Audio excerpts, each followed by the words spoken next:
Guys, we're about to review chess history that doesn't include the name Magnus Carlsen. Can you believe it?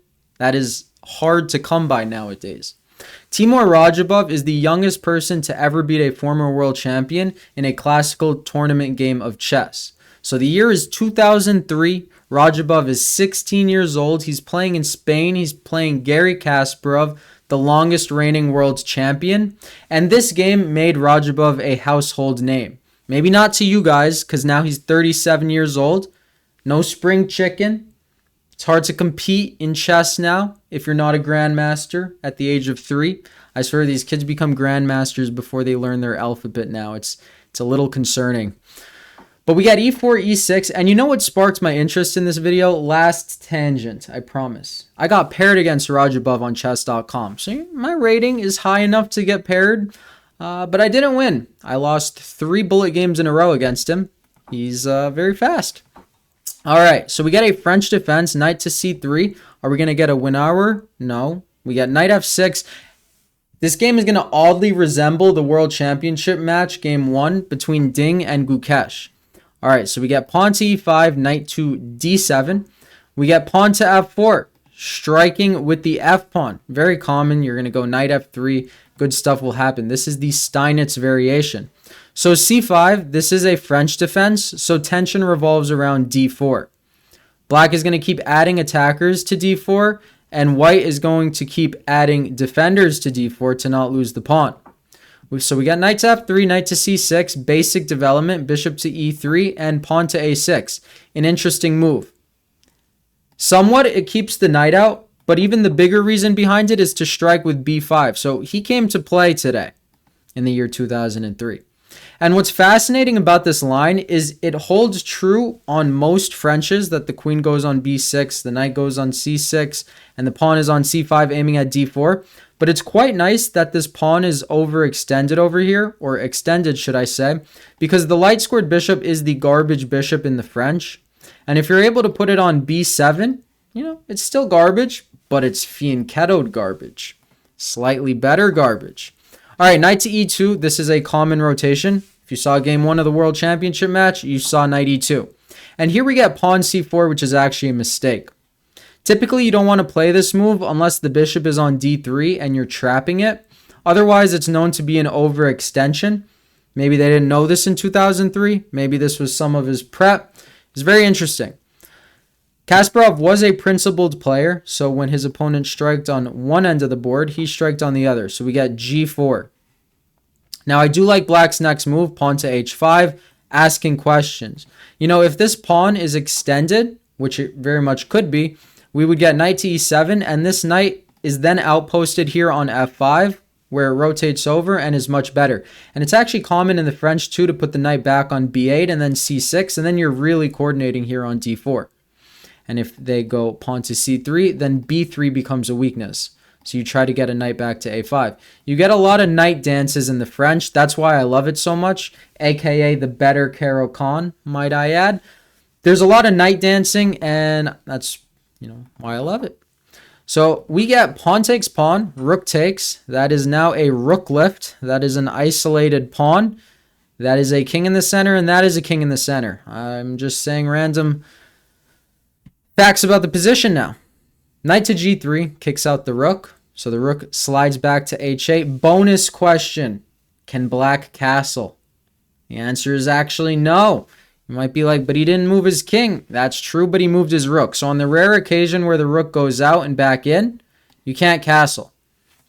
I've actually seen grandmasters forget that in games because it's been so long and the rooks go out and back, and then they try to castle and they're like, you can't castle. I've seen that a couple of times. All right, pawn to f5. Kasparov's like, all right, this kid's 16. Let me just bulldoze him off the board. f5 is a very pressure-inducing move. Radjabov's not phased. He takes. We got knight takes and knight to f6. You might be like, was that a mouse slit? No. There were computers in 2003, but this tournament was held in person. I don't know if chess.com was actually around then. Usually I'm joking with that, but, I'm just going to say I'm joking so I don't look stupid. Bishop takes knight is being threatened. So if we got pawn takes knight, bishop takes knight, this is just going to help black's development. And look at those bishops. And look at those bishops. One you can be proud of, the other not so much. So after knight to f6, he retreats, knight to g3. What do you do when your opponent retreats? You jump in, knight to g4, boom, aiming at the bishop. We get bishop to f4. He doesn't want to lose that light squared bishop. Bishop to e6, very important move. Why did he play bishop e6? If you've solved many positional puzzles, you must be aware that once white deals with his king, pawn to e6 is a type of clearance sacrifice. It clears the e5 square, even though black has a good control over it right now. Pawn to e6 is a clearance sacrifice idea that can be used later on. My phone always goes off when I'm recording a video. Let me pause that. I apologize. So bishop to e6 stops the e-pawn from moving, so there's no clearance sacrifice in sight. Good stuff. We get pawn to c3, clamping down. But when you go c3, what gets weakened? The answer is b3. Technically, the answer is d3 and b3. But in the French, you really care much about b3, and it's easy to rotate over there. Harder to rotate over to d3, right? So we got bishop to e7, trying to get developed. That's a decent diagonal for the bishop, might I add. Okay, knight to g5, aiming at the light squared bishop. He castles queenside, and white snaps off the bishop. So now white has the bishop pair, but now you don't need to be worried about a clearance sacrifice. You've stagnated your pawn structure. Look, it's like a Slav moved up and over. A Slav transformed about the first quadrant. Let me stop now. Bishop to e2, aims at the knight. Okay, looks like a solid move to me. And knight takes pawn. If someone were to tell you that this knight's going to take a pawn, would you guess e5? I doubt it. You'd probably guess h2, and you'd actually be right that that's the best move, which is funny. But he didn't want to do that. He didn't want to get his knight trapped. That looks a little suspect. This has a brilliant idea behind it. What is the idea? Let's pause. Well, if pawn takes pawn, that is a clearance sacrifice. You get the move d4, and there is a ton of pressure over here. And if pawn takes, you're actually going to take with the knight. If king goes here, that's just very bad because you're going to lose the queen, maybe get checkmated. And again, if the king castles queenside, it's not so much better. Knight to b3 check. So that queen is in trouble. That king is stuck in the center. Black would have a slight advantage there. What if he takes with the bishop? What do you think we do here? We go knight takes bishop and then try to find the follow-up. How do you paralyze white's king? Well, the move is bishop to c5. And white's king just can't go anywhere. Computer says white has a slight pull in the position. Hard to believe, hard for humans to play with their king stuck in the center. And the reason it's actually stuck in the center is because bishop e3 would then pin the queen to the king with this battery. So, yeah, playing this against a world champion and it not being a blunder is pretty amazing. So we get queen e3, declines it. Knight to d7, retreats, and white picks up the pawn again.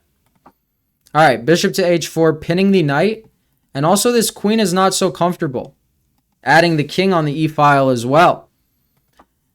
So rather than taking the pawn and just having your queen and everything eyed down, Kasparov retreated. He's like, I respect the pressure. I'm going to go back. But now we get g5. And this is a very good move. You might say, aren't there two attackers and one defender? You would be correct. But after bishop takes pawn, can you find the move? The move is rook d to g8, pinning the bishop to the queen, and you win material. So, Kasparov, of course, saw that. Did you guys say Kasparov or Kasparov? I say person who did touch move against Judith Polgar and then told the arbiter that he didn't when she called him over. No one wants to talk about that. Bishop to d2. Retreating the bishop. And we get rook d to e8, pinning the bishop to the king. And again, king is stuck in the center until it castles. Now it's no longer stuck. But then remember that hole that was created by white going c3 earlier? Where was it? b3. So you're saying knight to a5. Yes. This knight check is when the French goes right for black, b3 becomes an excellent square for it in the middle game. He goes rook d to f1. He actually had to go king b1, right? When you castle queenside, you got to throw in that extra king move. Everybody forgets sometime. So rook d to f1, And Radjabov is about to become a household name in the year 2003. Knight to b3 check. Kasparov saves the bishop. And then we got bishop takes knight. Important to snap that guy off. Rook to f7. So this was the idea Kasparov had. Sorry for playing too fast right there. Rook to f7 pins the knight, adds pressure to it, and black can get checkmated too. So we get rook e to d8, guarding the knight. As you can see, the bar swung back down. And why is that? Well, bishop takes g5 threatens the rook. And for a moment, it actually looks like black is losing. But I guess he calmed his nerves. He calculated it out. Find the move. It's incredible. Queen to g6. Not pinning the bishop to the queen, but threatening checkmate in one. It's a long diagonal. It's a long board. It's a big square. So we got queen to f5. He's like, all right, this kid's using his queen too well. Let's trade queens. He's like, okay, let's trade queens. This is a technical winning endgame. He's like, let me just trade off pieces because I'm up material. Right? Pawn cannot take bishop. This bishop just stands there because the rook is pinned, or the pawn is pinned to the rook until the bishop defends the rook. And then we got bishop to h4. Just trade off pieces. Just simplify. He still has the bishop pair, white is, but in fact, I would prefer knights in this position. We get bishop takes pawn, rook to e8, pressuring the bishop to move, claiming the now open file, and knight to c5. I mean, this is incredible. This is actually a brilliant move, and the point of it is if pawn takes, what does black have? He wins a bishop and trades help. So it's kind of just a fancy way to help, plus the pawn would be weak then, or a fancy way to trade. Got caught over my words there. So we got rook to e7, attacking the bishop. Bishop to h5, knight to d3. Before it was not realistic to get to d3. Somehow he made it realistic. These knights are very, very good. And it was actually on this position, I believe, that Kasparov resigned. We're going to talk about why he resigned. He doesn't really have a move here. Radjabov's about to take this with check. So the only move that saves that would be king c2. At which point, rook to h7, it looks like you're picking up a bishop. White has a little bit of counterplay, right, with bishop to g4 check. We would get a king move. Now this bishop has to move. It probably wants to stay on the board, so say bishop to e3. Then we would get rook to e7. Again, the bishop has to move. Say it moves to h6. Now the bishop no longer guards f2. You would go knight to f2. And this is a very resignable position, right, because you get a trade, and not only do you get a trade, the rook comes in with check. You're not going to lose that guy. Say king here. You could get rook e1. And he is actually in a mating box. Oh, I'm sorry. There's a bishop there. So he is not, most of you probably clicked off the video. Guarantee you guys didn't see that blunder. Comment down below if you did. King c2, bishop to f6. Consolidate. Don't do what I just did. And you will win the game. Thank you guys as always for watching. And have a great day. Low-key embarrassed, but boom.